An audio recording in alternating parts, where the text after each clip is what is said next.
Good morning everyone.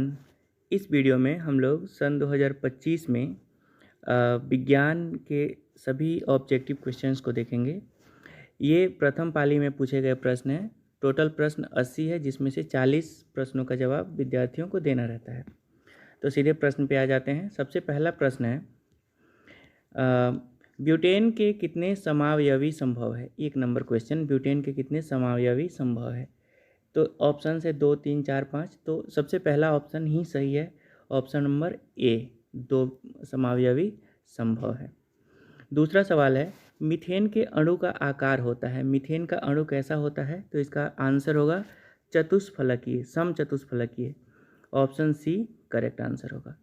अगला सवाल है, कार्बनिक यौगिक में कार्बन की संयोजकता कितनी होती है। तो ये ऑप्शन डी, कार्बन की संयोजकता 4 होती है। ऑप्शन डी करेक्ट हो जाएगा। निम्नलिखित में से कौन संतृप्त हाइड्रोकार्बन है। संतृप्त हाइड्रोकार्बन है एल्केन। तो ऑप्शन नंबर ए हो जाएगा चौथे प्रश्न का आंसर। पांचवा सवाल है, एथिलीन का IUPAC नाम क्या है। तो एथिलीन को हम एथीन भी बोलते हैं। ऑप्शन नंबर सी करेक्ट हो जाएगा। अब आते हैं अगले सवाल पे। मेंडलीफ की आवर्त सारणी की एक कमी क्या थी। तो मेंडलीफ की आवर्त सारणी की एक कमी थी कि हाइड्रोजन को उचित स्थान नहीं दिया गया था। ऑप्शन सी करेक्ट हो जाएगा।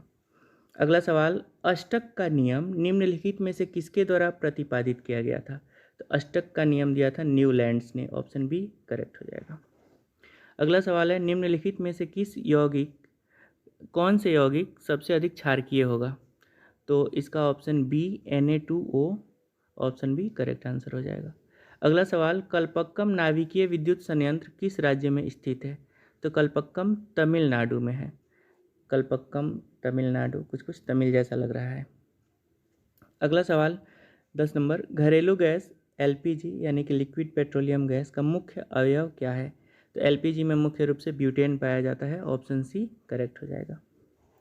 ऊर्जा के 2 अनवीकरणीय स्रोत, मतलब एक बार खर्च होने के बाद दोबारा ना आए, तो ये है कोयला तथा पेट्रोलियम। ऑप्शन बी करेक्ट हो जाएगा। अगला सवाल, श्वसन किस प्रकार की अभिक्रिया है। तो श्वसन अपचयन अभिक्रिया है। ऑप्शन बी सही हो जाएगा। 13 नंबर क्वेश्चन, इलेक्ट्रॉन के स्थानांतरण से बने यौगिक क्या कहलाते हैं। तो इलेक्ट्रॉन के स्थानांतरण से बने यौगिक वैद्युत संयोजी यौगिक कहलाते हैं। और इलेक्ट्रॉन के शेयरिंग से सहसंयोजी यौगिक बनता है। यहाँ स्थानांतरण है तो वैद्युत संयोजी। 14 नंबर सवाल, निम्नलिखित अभिक्रियाओं में से कौन अपघटन की अभिक्रिया का एक उदाहरण है। अपघटन में एक अणु 2 या 2 से अधिक अणुओं में टूटता है। तो ऑप्शन सी करेक्ट हो जाएगा, क्योंकि यहाँ 2KClO3 KCl + 3O2 में टूटा हुआ है। अगला सवाल है, निम्नलिखित में से किसमें टार्टरिक अम्ल पाया जाता है। तो टार्टरिक अम्ल पाया जाता है इमली में। ऑप्शन बी करेक्ट हो जाएगा। बुझे हुए चूने का रासायनिक नाम क्या है। तो बुझा हुआ चूना कैल्शियम हाइड्रोक्साइड कहलाता है। ऑप्शन डी करेक्ट हो जाएगा। 17 नंबर सवाल है, मैग्नीशियम आवर्त सारणी के किस समूह का सदस्य है। तो मैग्नीशियम समूह 2 का सदस्य है। ऑप्शन सी करेक्ट हो जाएगा। आवर्त सारणी में कितने आवर्तन हैं। तो आवर्त सारणी में 7 आवर्तन है, आपको पता है। Option D correct. अगला क्वेश्चन, निम्नलिखित में से कौन जल संचयन की प्राचीन विधि नहीं है। तो इन ऑप्शंस में से ऑप्शन डी ईरिस प्राचीन विधि नहीं है, ये सही हो जाएगा। टिहरी बांध का निर्माण का उद्देश्य क्या था। तो टिहरी बांध निर्माण का उद्देश्य बिजली उत्पादन, भूमि सिंचाई, जल आपूर्ति सभी था। तो ऑप्शन डी इनमें से सभी करेक्ट आंसर हो जाएगा। अगला सवाल है, अपशिष्ट प्रबंधन की नई अवधारणा क्या है। तो पुनः उपयोग, पुनः चक्रण और अपशिष्ट में कमी, ये सारे ही ऑप्शन सही है। तो ऑप्शन डी इनमें से सभी। निम्नलिखित में से नवीकरणीय संसाधन है। 22 नंबर क्वेश्चन, नवीकरणीय संसाधन में वन आता है, क्योंकि वन बहुत जल्दी उगाया जा सकता है। बाकी कोयला पेट्रोलियम तो बनने में बहुत टाइम लगता है। अगला क्वेश्चन है, निम्नलिखित में से कौन बायोगैस का मुख्य घटक है। तो बायोगैस में मुख्य रूप से मीथेन पाया जाता है। तो ऑप्शन डी सही आंसर हो जाएगा। ठीक है। अगला सवाल है, पेप्टिक अल्सर हो सकता है। पेप्टिक अल्सर होता है लंबे समय तक भूखे रहने से। तो ऑप्शन सी इसका करेक्ट आंसर हो जाएगा। अब आते हैं क्वेश्चन नंबर 25 पे। किरणों के समूह को कहते हैं, किरण को प्रकाश पुंज, किरण पुंज दोनों कहते हैं। तो ऑप्शन सी ए और बी दोनों हो जाएगा। क्वेश्चन नंबर 26, प्रकाश की किरणें गमन करती है तो हमेशा सीधी रेखा में किरणें गमन करती हैं, ऑप्शन सी करेक्ट आंसर होगा। अवतल दर्पण किस प्रकार का दर्पण है? तो अवतल दर्पण अभिसारी दर्पण है, यह सभी किरणों को एक जगह एकत्रित कर देता है। कार की हेडलाइट में निम्नलिखित में से किस प्रकार के दर्पण का उपयोग होता है? तो कार के हेडलाइट में भी अवतल दर्पण का ही उपयोग होता है, ऑप्शन बी करेक्ट हो जाएगा। अवतल दर्पण की फोकस दूरी क्या होती है? तो मान लो अवतल दर्पण इस तरह का है, यहाँ से चीज़ें रिफ्लेक्ट हो रही हैं, तो लेफ्ट साइड में ऋणात्मक होता है, राइट साइड में धनात्मक होता है, तो लेफ्ट साइड में होता है ये इसका फोकस दूरी, तो अवतल दर्पण का फोकस दूरी ऋणात्मक होगा। किस दर्पण से हमेशा वस्तु से छोटा प्रतिबिंब बनता है? अगला क्वेश्चन है 30 नंबर। तो हमेशा छोटा प्रतिबिंब बनता है उत्तल दर्पण से, ऑप्शन सी सही आंसर होगा। वायु में प्रकाश की चाल निर्वात की अपेक्षा कम होता है। वायु थोड़ा सा सघन माध्यम है निर्वात की अपेक्षा, इसलिए प्रकाश का चाल भी कम हो जाता है। आगे है, प्रकाश द्वारा प्रदर्शित कौन सी घटना तारों को टिमटिमाई में प्रदर्शित होती है?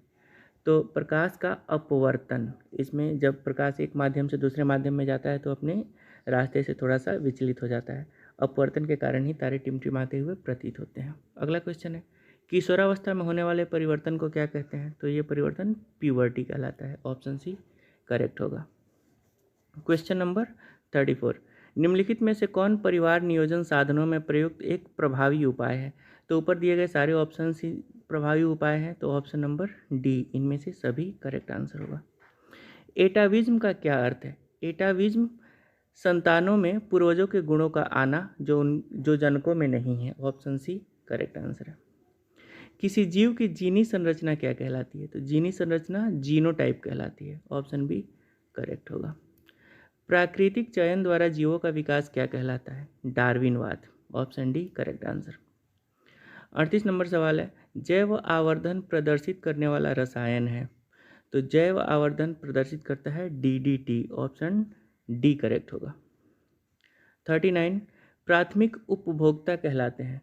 प्राथमिक उपभोक्ता हम लोग शाकाहारी जीव जंतुओं को कहते हैं, ऑप्शन डी। CFC का व्यापक उपयोग होता है क्लोरोफ्लोरोकार्बन का, जेट इंजन में भी होता है, रेफ्रिजरेटर में भी, एयर कंडीशनर में भी, तो इसका ऑप्शन डी हो जाएगा इनमें से सभी। 41 नंबर सवाल है, पीत रस स्रावित होता है? तो पीत रस निकलता है लीवर से, यकृत से, ऑप्शन बी करेक्ट हो जाएगा। 42 नंबर क्वेश्चन है, क्षुद्रांत्र में स्थित रसांकुर का क्या कार्य होता है? तो ये आंसर है अवशोषण का सतही क्षेत्रफल बढ़ाना, ऑप्शन सी करेक्ट आंसर। अगले सवाल पे आते हैं, मुख गुहा का पिछला भाग है? तो मुख गुहा का पिछला भाग कहलाता है ग्रसनी, option B correct answer. 44 number question है, बाहरी वातावरण से कोशिका में ऑक्सीजन का स्थानांतरण और कार्बन डाइऑक्साइड को हटाना क्या कहलाता है? तो इसको हम निःश्वसन कहते हैं, तो ऑप्शन बी करेक्ट आंसर हो जाएगा। 45 नंबर सवाल, प्रकाश संश्लेषण में ऑक्सीजन का मूल स्रोत क्या है? प्रकाश संश्लेषण में ऑक्सीजन जल से मिलता है, तो इसका ऑप्शन सी करेक्ट हो जाएगा, जल। अगला सवाल है 46 नंबर, निम्नलिखित में से किसे कोशिका का ऊर्जा मुद्रा भी कहा जाता है? तो इसका आंसर होगा ATP, को ऑप्शन ए करेक्ट हो जाएगा। अगला सवाल है, पादप में जाइलम उत्तरदायी होता है? जाइलम और फ्लोएम होते हैं पादप में, तो जाइलम का काम होता है जल का वहन करना, तो जल के वहन के लिए उत्तरदायी होता है, ऑप्शन डी करेक्ट हो जाएगा। 48 नंबर क्वेश्चन है, प्लाज्मा के अलावा रक्त में निम्नलिखित में क्या पाए जाते हैं? तो WBC, RBC, रक्त पट्टिकाणु सभी मिलते हैं, तो ऑप्शन डी करेक्ट हो जाएगा इनमें से सभी। 49 नंबर क्वेश्चन है, हवा में स्वतंत्र रूप से लटका हुआ क्षैतिज चुंबक हमेशा आराम की स्थिति में उत्तर दक्षिण दिशा में रहता है, ऑप्शन सी करेक्ट हो जाएगा, क्योंकि हमारा अर्थ भी एक मैग्नेट की तरह काम करता है, तो जब भी मैग्नेट को फ्री लटकाएंगे तो उत्तर दक्षिण दिशा में रहेगा।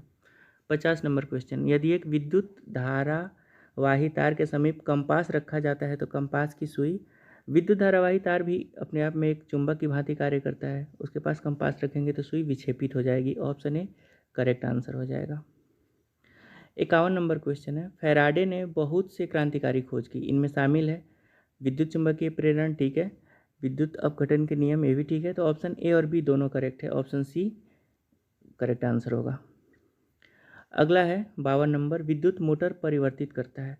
मोटर विद्युत ऊर्जा को यांत्रिक ऊर्जा में परिवर्तित करता है। और एक डायनेमो होता है जो यांत्रिक ऊर्जा को विद्युत ऊर्जा में परिवर्तित करता है, मतलब मोटर का उल्टा काम करता है डायनेमो। अगला सवाल है, फ्लेमिंग के वाम हस्त नियम में बाएं हाथ की तर्जनी संकेत करती हैं। तो फ्लेमिंग के वाम हस्त नियम में अगर देखेंगे तो बाएं हाथ की तर्जनी चुंबकीय क्षेत्र की दिशा को संकेत करती है। तो ऑप्शन ए करेक्ट हो जाएगा। अगला है, किसी चालक तार से विद्युत धारा प्रवाहित करने पर तार के ऊपर तथा नीचे किस प्रकार के चुंबकीय क्षेत्र पैदा होंगे। तो अगर सेम तार के ऊपर नीचे की बात किया जाए तो ये समान प्रकार के ही चुंबकीय क्षेत्र पैदा होंगे। अगला सवाल है, जल विद्युत किस प्रकार का ऊर्जा स्रोत है। तो जल विद्युत एक नवीकरणीय ऊर्जा स्रोत है। ऑप्शन ए करेक्ट हो जाएगा। अगला सवाल है, कौन सी गैस वैश्विक उष्णता मतलब ग्लोबल वार्मिंग के लिए उत्तरदायी है। तो ये ऑप्शन होगा बी, कार्बन डाइऑक्साइड पूरे विश्व में गर्मी बढ़ाने के लिए उत्तरदायी है। अगला सवाल है, दोहरा परिसंचरण नहीं पाया जाता है। तो ये ऑप्शन सीधा सीधा बी हो जाएगा, मछली में दोहरा परिसंचरण नहीं पाया जाता है। अगला सवाल, यूरिया रक्त में कहाँ से प्रवेश करती है। तो यूरिया रक्त में यकृत से या लीवर से प्रवेश करती है। ऑप्शन सी सही हो जाएगा। 59 नंबर क्वेश्चन, ग्लूकोज का पुनर्अवशोषण कहाँ होता है। तो ग्लूकोज पीसीटी में इसका पुनर्अवशोषण होता है। ऑप्शन ए करेक्ट हो जाएगा। नंबर 60, विभिन्न क्रियाओं के फलस्वरूप बने हानिकारक पदार्थों को शरीर से बाहर निकालने वाले तंत्र को क्या कहते हैं। तो बाहर निकालने वाला तंत्र कहलाता है उत्सर्जन तंत्र। ऑप्शन सी करेक्ट हो जाएगा। 61 नंबर क्वेश्चन, मेरु रज्जु के आघात से क्या हो सकता है। मेरु रज्जु पे अगर आघात हो जाए तो आदमी को लकवा मार सकता है, कई अंग काम करने बंद कर सकते हैं। तो ऑप्शन डी करेक्ट आंसर हो जाएगा। अगला क्वेश्चन है, मनुष्य के शरीर की सबसे बड़ी ग्रंथि कौन सी है। तो सबसे बड़ी ग्रंथि है लीवर। ऑप्शन बी सही आंसर है। अगला क्वेश्चन है, पादप हार्मोन क्या कहलाते हैं। तो पादप हार्मोन को हम लोग फाइटो हार्मोन कहते हैं। ऑप्शन बी करेक्ट हो जाएगा। क्वेश्चन नंबर 64, पत्तियों द्वारा कायिक प्रवर्धन का उदाहरण है ब्रायोफाइलम। ऑप्शन डी इसका सही जवाब होगा। अगला क्वेश्चन है 65 नंबर, अम्ल का जलीय विलयन विद्युत का संचालन करता है क्योंकि अम्ल जल में आयनित होता है। ऑप्शन ए ही सही आंसर हो जाएगा। क्वेश्चन नंबर 66, निम्नलिखित में से कौन गंधीय सूचक नहीं है। तो लौंग का तेल है, वेनिला है, शकरकंद नहीं है। ऑप्शन सी करेक्ट आंसर हो जाएगा। चींटी के डंक में कौन सा अम्ल पाया जाता है। 67 इसका आंसर होगा मेथेनोइक अम्ल। ऑप्शन सी, जिसको हम लोग फॉर्मिक अम्ल भी बोलते हैं। फॉर्मिक अम्ल या फिर मेथेनोइक अम्ल दोनों ही सेम बात है। ऑप्शन सी करेक्ट आंसर हो जाएगा। अगला सवाल है, निम्नांकित में किसको जल में डुबो कर रखा जाता है। तो जल में डुबो कर रखा जाता है श्वेत फास्फोरस को। ऑप्शन ए सही आंसर है। 69 नंबर क्वेश्चन, अयस्क में अशुद्धि के रूप में उपस्थित पदार्थ क्या कहलाते हैं। तो अशुद्धि को गैंग या फिर अधात्री बोलते हैं। ऑप्शन बी सही जवाब है।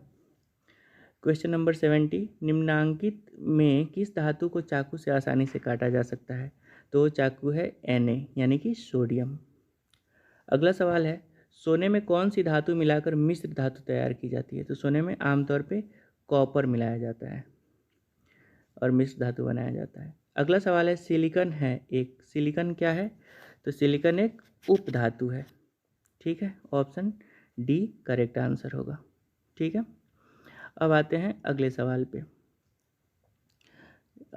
लेंस की फोकस दूरी f एवं क्षमता p अगर हो तो इसका सूत्र क्या होगा। तो p इज इक्वल टू होता है 1/f। तो f और p मल्टीप्लाई हो जाएगा, f into P equal to 1, f into P equal to 1। Option B correct answer हो जाएगा 73 का। ठीक है, अब आते हैं अगले सवाल पे। 74, कैमरे का कौन सा भाग नेत्र के रेटिना की तरह कार्य करता है। तो रेटिना पे काम होता है कि उस पे जाके हमारा कोई भी इमेज बनता है। तो कैमरे में फिल्म पे वो काम होता है। ऑप्शन सी करेक्ट हो जाएगा। 75 नंबर क्वेश्चन, एक स्वस्थ मानव नेत्र के लिए निकट बिंदु तथा दूर बिंदु क्या होंगे। तो निकट बिंदु 25 सेंटीमीटर और दूर बिंदु अनंत। ऑप्शन सी करेक्ट आंसर हो जाएगा। 76 नंबर क्वेश्चन, चंद्रमा पर खड़े अंतरिक्ष यात्री को आकाश प्रतीत होता है। अगर चंद्रमा पर कोई खड़ा है तो उसको आकाश काला दिखाई देगा। ऑप्शन सी करेक्ट आंसर होगा। नेत्र की सामंजन क्षमता कम हो जाने से उत्पन्न होता है। तो ये बुढ़ापे में होता है जब हमारा लेंस खुद को एडजस्ट नहीं कर पाता है, जरा दृष्टि दोष बोलते हैं उसको। ऑप्शन बी करेक्ट हो जाएगा। किसी चालक की प्रतिरोधकता का मात्रक क्या है? तो ये option A ohm meter correct answer है। अब अगला सवाल है, 1 जूल में कितनी कैलोरी होती है? तो 1 जूल में होता है 0.2390, यानी कि यहाँ 23 दिया हुआ है, तो ऑप्शन ए करेक्ट हो जाएगा। और लास्ट क्वेश्चन है, विद्युत बल्ब में फिलामेंट निम्नलिखित में से किस धातु का बना होता है? तो फिलामेंट टंगस्टन का बना होता है। देखिए 80 क्वेश्चन था, जिसमें से आपको सिर्फ 40 ही बनाना था, जो आपको ईजी लगे वहीं बना लेते। और ये वीडियो यहाँ पे समाप्त हो गया है। किसी तरह का कमेंट हो, सजेशन हो तो आप नीचे लिख सकते हैं। धन्यवाद।